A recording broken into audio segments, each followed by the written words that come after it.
Welcome to Encounter Wargaming, I'm Jay, and today we're going to be continuing our look at the 3rd edition Rulebook.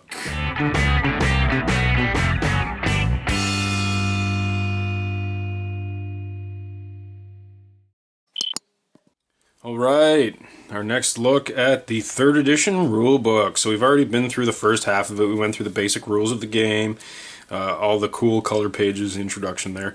So the next part we're going to go on to, I've just got a paintbrush mark in my spot here, there we go. This is where we left off at the Age of the Imperium. So, this section is basically just fluff, which is excellent. Now, as usual, I'm not going to spend a massive amount of time on the fluff, but we're just going to take a good look at the aesthetic. Like I say, these weird little drawings that they put in every now and again. I'm not sure who this artist is, but it's a drastically different style than we've seen in the 2nd ed books.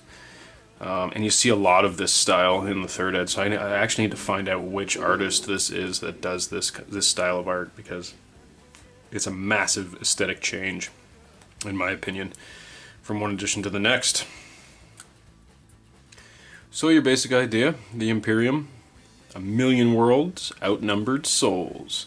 So even though they're all over the galaxy, humanity is outnumbered. Just giving you a basic idea of the sort of mood, I guess, of the game and where humans are at. Yeah. 200 billion stars. Wow. Never actually heard that number before. That's crazy. Warp space and what that's all about. Again, if you guys want fluff videos, shoot a comment below. Shoot me an email. I'd love to hear it. If you guys want fluff videos, I will do them. But for right now, we're not going to go into fluff. We're just going to take a look at this beautiful book. The Astronomicon. How that helps with the hazards of the warp. As usual, they insert these cool little stories. I always love these cool little stories that they insert into the pages. Just gives you that sort of it gives you like a narrative aspect. And finally, we're looking at a proper map of the galaxy. As you can see, this is far more graphically advanced than the ones in the 2nd edition. And they're showing the sectors and how they're sort of plotted out, I suppose. Now, Segmentum Solar, so there's Terra. Ecclesiarchal Palace there, and the Imperial Primus Palace over here. That's interesting to note.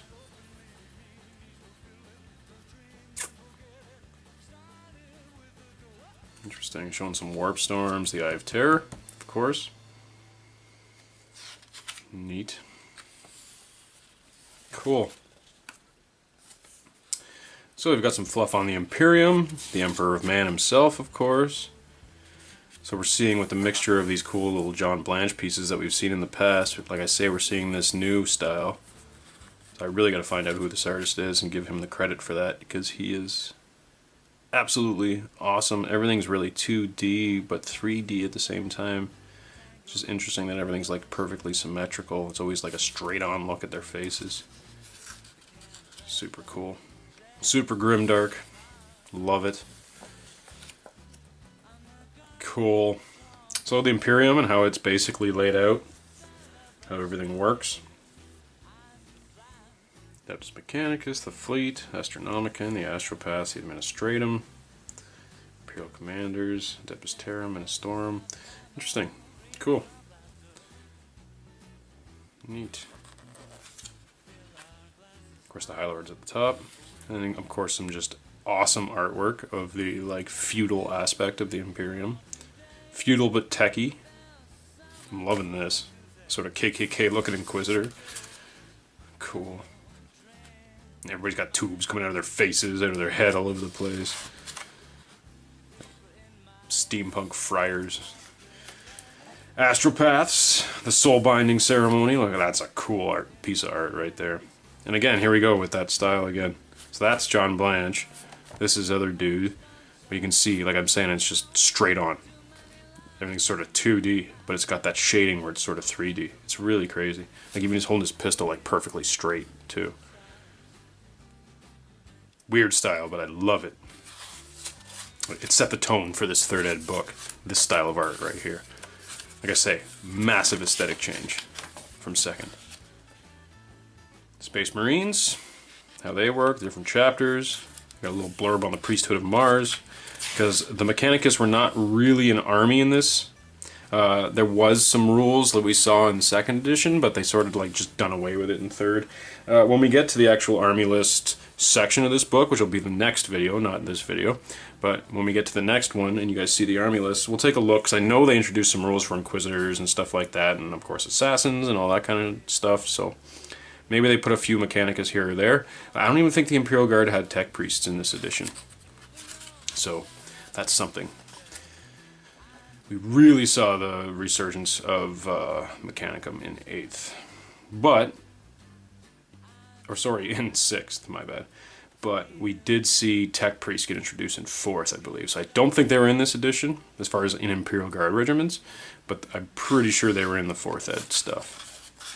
But, again, the future will tell as we get further through these books. Obviously my memory will be refreshed. And yeah, we'll find out in the future, I suppose, but for right now, we're just looking through all this craziness. Different types of world, agro worlds, civilized worlds, feral worlds. So civilized worlds look very much like our world today. Whereas you've got hive cities, which is just massive cities on cities on cities on cities. Feudal worlds, so Middle Ages sort of thing. Death world, there you go, there's Catachan. Oh, cool, with that weird little spiky cactus. Neat. Yo, I'm making these spiky cactuses, guys. I know I've said that in a bunch of these videos so far, but I am making these spiky cactuses. So take a look for those videos in the future in my terrain series, because I'm doing it. It seems so easy, and I think I can just populate my orc table with those, which will be wicked awesome. Cool, and this is some of the cool stuff that I miss from this era. These neat little sort of grid sheets they gave you here, like schematics, showing you the Xenos races. So we've got the Eldar. We're seeing Harlequin's Dark Eldar and Craftworld Eldar in here. Don't know if there was actually rules for Harlequins in this edition. I believe they introduced them as a unit to the Craftworld Eldar in 5th, maybe 4.5. I don't think they were in this edition. Now again, if we look through these army lists, we might be able to find it. Actually, there was a 3rd ed Harlequin book. It was like one of those little pamphlet type codices. And it was only out for a short time before they updated to 4th. So I guess they were in this edition, but not until later, not until 3.5 sort of situation. Cool. The enemy within. Chaos. Look at this guy. Like literally splitting 2 heads. Cool. And mutants. This guy with his eyes sticking out of his head, that's hilarious. This guy has 4 eyes. And I don't mean he's wearing glasses. He got 4 eyes. That's hilarious. And there you go again, yeah, with this stuff. All the dudes crucified in the background. There's no way they could put that in the artwork nowadays. They would never do that. He's holding a cigar, literally again, just straight up and down. Is that a cigar? Or a pistol he's firing? I think his fingers are on fire. I don't even think he's holding a cigar. He's literally screaming while his 2 fingers are on fire. I never really looked at that before. That's so funny. Oh man, like literally was like, oh my god, my hand's on fire. Oh, somebody put that in there as a little sense of humor thing. Another cool John Blanche inspired page. Love it. Melted candle on the skulls. Dude's holding a shell like a baby. Hilarious. Super cool Black Templars art piece. This is a classic. Man, I would love to find prints of some of this stuff. Like actual, like, you know what I mean? Painting prints that you could like frame. Because I would so invest in that. Alright, so now we're getting into the Battles book. So this is showing you how to set up scenarios, how to set up your terrain, your battlefield. So they're showing here like the old cardboard terrain that we talked about from second ed. There's, again, stack of white dwarfs underneath a blanket. It makes a pretty quick and easy hill. We've got some cool homemade stuff here. Placing terrain, how to set it up. Different methods of doing that. That's pretty cool. And then we got terrain generators. This is something that that we only saw in this edition and didn't see again in the future. Where it's literally like you roll for what terrain is on the table. So I guess theoretically you would have to build all of this stuff, and you weren't necessarily going to be using it in every game. But let's say you wanted to build an ash waste world. You would build a few of each of these type of terrain pieces, and then you would literally roll 2d6 to see which ones you set up. Cool idea. Don't remember too many people actually using it that way. Most people just like dealt with the table they had kind of thing. But cool, nonetheless. And they've got pretty much everything. So we've got an ash waste, we've got an agri world. I'm just going to take a quick scan over this stuff. Farm complex, crop fields, fences, yeah. Lays 12 inches of continuous walls and fence. Neat. Ice worlds, frozen lakes, hidden crevice, 6-inch wide crevice. Cool. Gigantic ice crystals are similar to forests. Neat. Cool. Death world terrain. So basically a jungle. It's funny because the Death world, I think fluff-wise, doesn't actually have to be a jungle. It's just any place that's like very hard to live. But when we think of Death world, we automatically think of Catachan because it's the most common, at least in the fluff that is presented before us, that the Catachans come from a Death world, which is a jungle world full of poisonous and deadly creatures and plants and etc., etc., etc., as well as many species of tyrannid flying around the planet all the time, including their own special type of gene stealer. And I may be wrong, but they may actually have orcs on that planet too, which is kind of messed up. So now we're looking at scenarios. We've got strategy rating, which is cool. So that allows you more of an advantage of choosing the mission, I believe, in this edition, as opposed to before where it gave you extra abilities for the mission, I believe, in 2nd edition. In this, you're rolling number of d6s. Both players roll a number of dice equal to their strategy rating. Choosing the dice with the highest score. If their army has a strategy more than one, the player that scored the highest gets to choose the scenario category. Gets to choose the category, okay.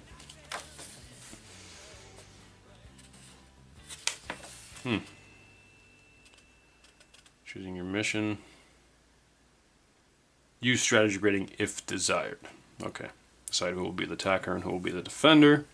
Using the force organization chart to choose your force for each scenario. Randomly determine a mission roll on the appropriate mission table. There you go.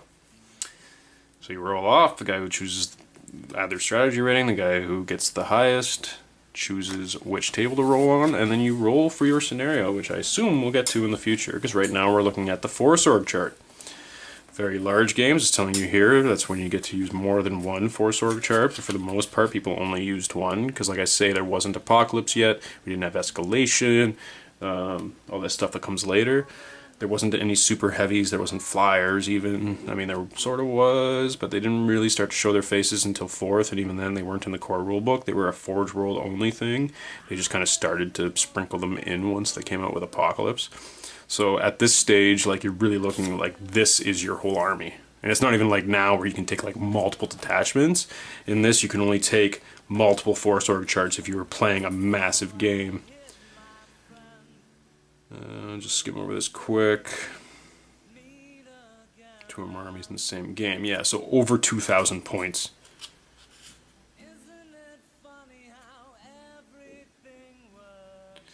Right, armies like Guard and Orcs may struggle to field enough units to use up all their points using a single force org chart. Right. So you just kind of give your opponent permission to use a second one if he wants to. If you filled up a full first one, that is, which is totally possible with Orcs or with Imperial Guard. Scenario special rules, so here we go. We've got all these rules: deep strike, fortifications, infiltrators, night fighting, reserves. These things were not universal special rules. They were scenario specific rules. So that tells you something. Bunkers were just bunkers, didn't matter what it was, you just made a bunker and it was a bunker. You know, they didn't have all the cool plastic kits that we got nowadays where they each have different rule sets based on what they wanted it to be, so it really allowed you to just work with your analog terrain that you already had, which was great. And much like they functioned much like vehicles. They had an armor rating, which I believe was 13 on all fronts. They're behind a wall, getting a 4-up save, like a vehicle, yeah, of course. And of course, there's a glancing and penetrating table, but obviously it's different than the vehicle one, but you're still equal to, you get a glancing hit, greater than the armor value, you get a penetrating hit. Logical, makes perfect sense. Hidden setup, cool. Minefields and booby traps, infiltrators, moving over obstacles like razor wire. Counts as difficult ground. Cannot drive over. You can drive over razor wire with no effect. Obviously, skimmers and jet bikes are not affected. That makes perfect sense. Tank traps, planetary bombardment. Again, a scenario-specific thing. No special rules of any people, any characters. Random game lengths. From turn 4 on, you start rolling, which is interesting because in later editions it was turn 5 on. Same rolls though. Turn 4 on, 2+ it goes on. Weird. So you could have a game only last 4 turns if you rolled a 1 on the 4th turn. Huh. Yeah, whereas I'm used to the 4 to 7. So this could even go on further. It's 6+ after 8. So you could be like at the end of turn 10, and as long as you keep rolling 6s, the game goes on. Reserves, arriving on turn 2 on a 4+, turn 3 on a 3+, turn 4 on a 2+. Okay, so they changed that in later editions to just be 3+, regardless of what turn. 4+ it comes in automatically. At least that's the way it was in 7th.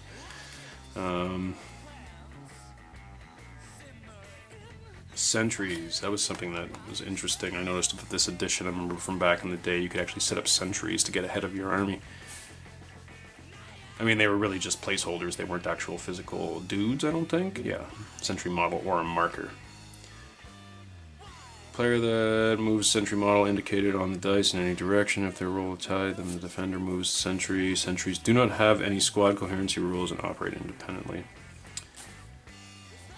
Right, so there's the ones with like hidden deployment and stuff like that. It's like if they see them, then it's like sound the alarm. Otherwise, like, you know, nobody knows they're coming until the sentries actually see them. Again, specific to the scenarios. Sustained attack, so that's when like you're bringing troops on, they die, and you bring them on again, just sort of respawning them. And then we get to look at the actual missions. So let's take a look at the missions from back in the day. Cleanse, table quarters. Table in the 4 quarters. Retreat. So it looks like it's just basically kill your enemy.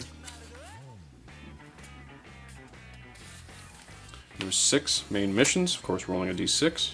Cool. So what did it mean by you choose the mission table? So here I'm seeing just straight d6 missions.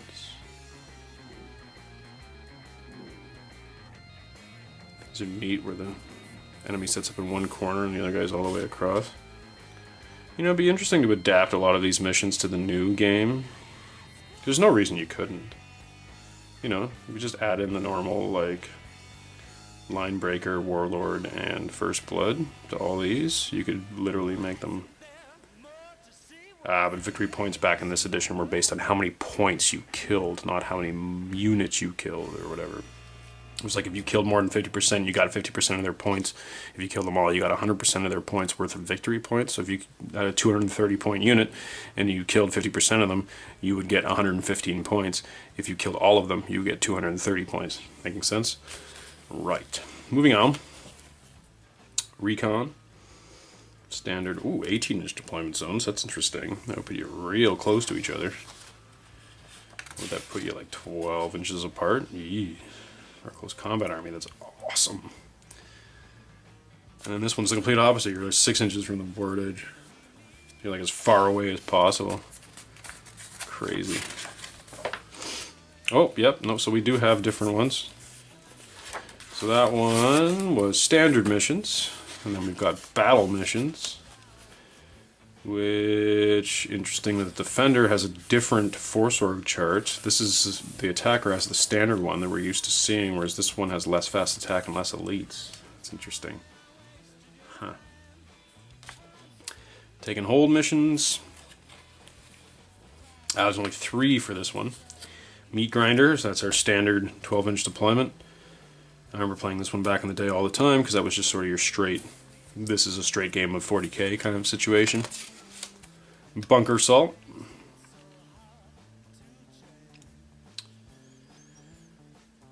For each bunker occupied by the defender at the end of the game, he gains plus 150 victory points. For each bunker destroyed or occupied by the attacker, he gains 150 victory points. Cool. Troops will fall back towards their board edge. And then we got raid missions. This is interesting. Both force org charts have changed now.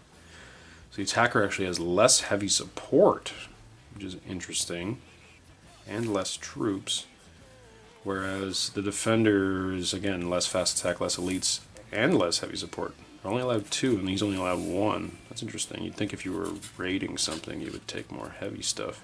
But I guess it's to represent the fact that it's like a quick strike team moving in on an enemy objective rather than, you know, a lumbering artillery company. Sabotage, yeah, so the defender sets up in the middle and the enemy comes on from the board edge and trying to take whatever objective in the center. Actually, it looks like all of them are the attacker surrounding. That's an interesting one. 18 inches from the enemy, same here, 18 inches from the enemy, just this one's long ways and this one's short ways. Super cool. And then breakthrough missions. Okay, so over here again, less troops and less elites, and here less fast attack and less elites, as well as 1 less heavy supports for the defender. Rear guard mission. So the defender gets that half of the table. Huh. It comes with deep strike, infiltrators, obstacles, random game length. So this is the kind of mission you want a deep strike, I suppose, as opposed to slogging it 24 inches across the table, coming on from the board edge. Breakthrough, so the defender is actually divided, and the attacker has to break out. That's kind of cool. I'd like to see more of that kind of stuff.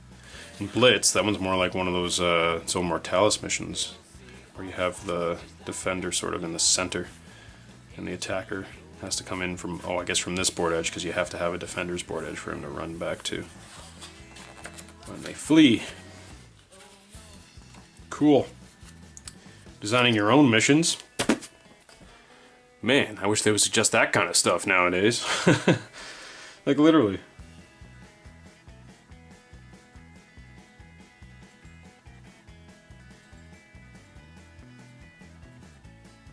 Yeah, history is packed with battles large and small. For example, the Battle of Rorke's Drift, a tiny contingent of British infantry fought a desperate battle to avoid annihilation at the hands of the huge Zulu army. Had wiped out much of the British force just days before. All of the elements of the classic Last Stand mission. Which films and reading books you will give an endless supply of ideas, and playing a campaign and mission will suggest themselves. River can be an important feature to a campaign, so long as holding a bridge, making an important battle, which you might want to write your own mission. Cool. So again, we're still in the days of suggesting us converting stuff, suggesting us come up with our own missions. They don't do that stuff anymore, you know? They think they're actually trying to shy away from analog terrain. If you guys watch my other videos, you know I am a terrain fanatic, and I love scratch building everything, even my models, everything, scratch built. And it's like they're trying to deter us from doing that, you know? Not in this edition. Maybe that's why I'm like that, because this is how I know the hobby, you know? Why am I going to buy a super expensive plastic train set? Now, mind you, Games Workshop's plastic train sets are spectacular. But why am I going to buy a plastic train set when I can make it from scratch, out of stuff I just have around the house or can find very easily at I almost said a warehouse, at a hardware store or at an art store, right? Right. Campaigns, here we go. We've got the campaign systems, so they're telling you about narrative campaigns, ladder campaigns, tree campaigns. Cool. Where you set up the missions, and then they're going to change as they, depending on who wins what, decides the next mission. Neat. Unit roster cards. So before we had data sheets, like now you've just got your unit data sheet, right? And that tells you everything you pretty much need to know in your codex. This was the first time they allowed us to sort of photocopy this and make unit cards with all of the summaries here, the summary of all the weapons, you know what I'm saying? I used to do these a lot when I was a kid. And that way too, you cost out the one unit and that one's good for your army. You slide it into your book of cards, you know what I mean? And then as you're building a list, you just be like, well, I'll take this Space Marine unit's 210 points, this one 275, and then the commander's 125, and then, you know what I mean? It just made life so much easier. But now, we don't even have to do that. It's even easier. It's already done for us. So that's a good thing about 8th, I suppose. Earning experience, cool. So they've got an experience system here, already laid out for you. Fought in battle, plus 100. On a winning side, plus 100. Oh, so you get points. You get experience points for doing certain things during the game, especially independent characters. That's interesting. Wiped out a vehicle, negative 100 from your total. Acting beyond the call of duty. At the end of the battle, you can nominate one unit that he thinks has performed particularly admirably. Receives D3 times 5 experience. And a nice shiny metal, squig, or gemstone, or whatever. Cool. The effects of experience points.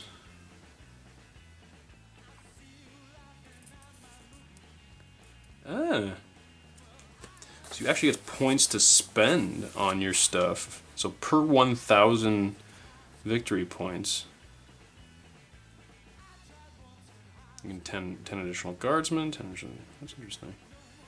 1,000 experience points a unit earns. Its point value is increased by 10%. Oh, so it's the opposite.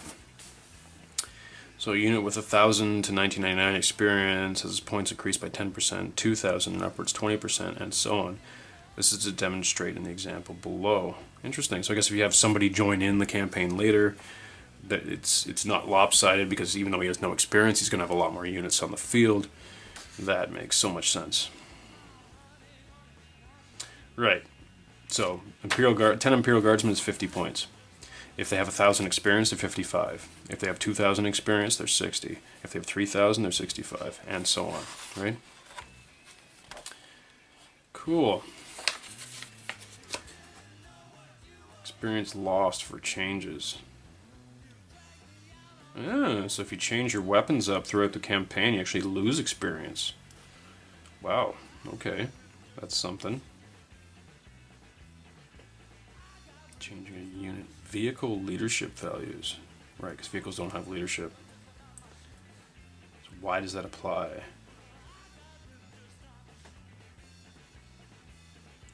New equipment. Although it is possible for you to change the fighters, their new role with loss of experience. For every change, each new member, a different leader, so on. Make a standard leadership test. If this test is passed, the change has no effect on the unit. If the test is failed, the unit loses a number of experience points indicated on the chart above. Okay.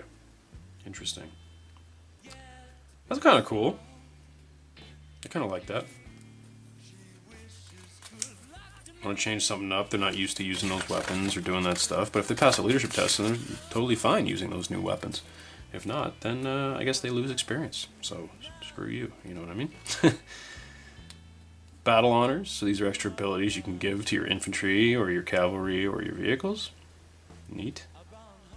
I guess they're counting bikes and cavalry as the same thing. I guess they basically are in this edition. They both move 12 and fall back 3d6.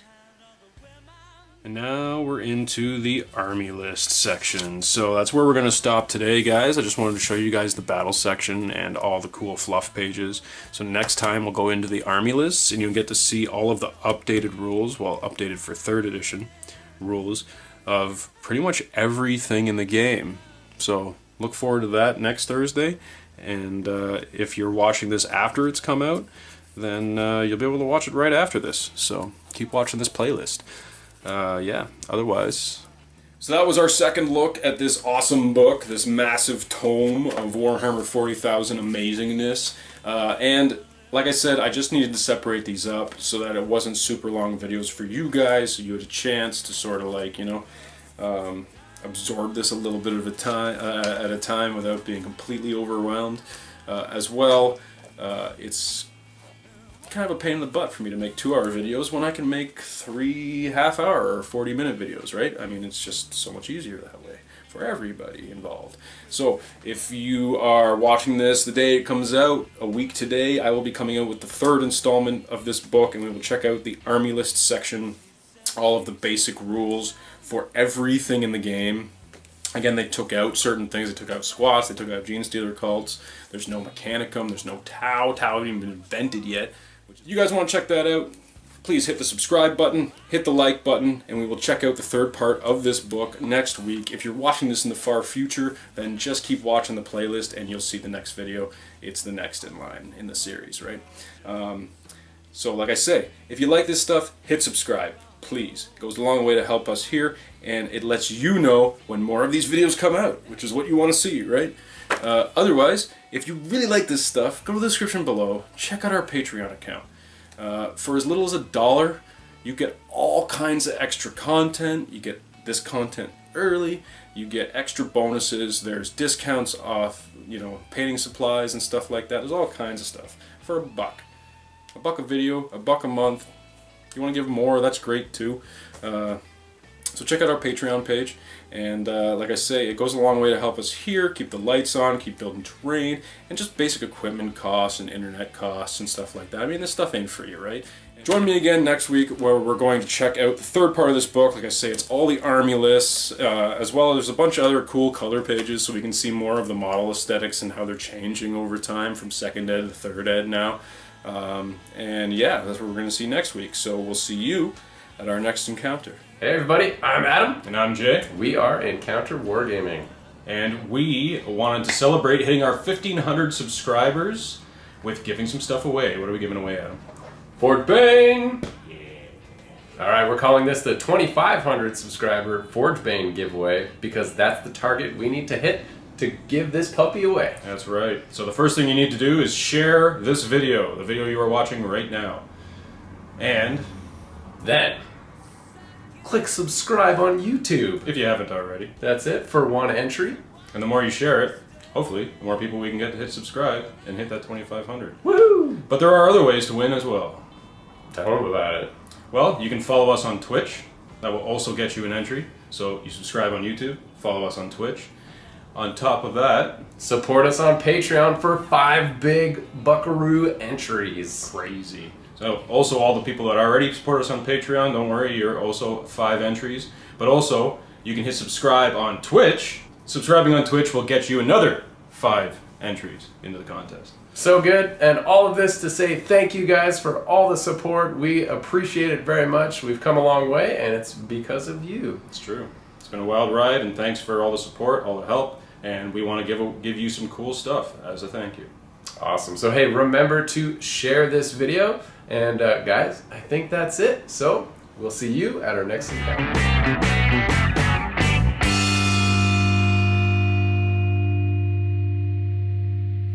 Like a monkey in a rocket on his way back home.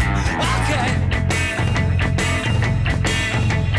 Scratching his head upon a milk crate throne.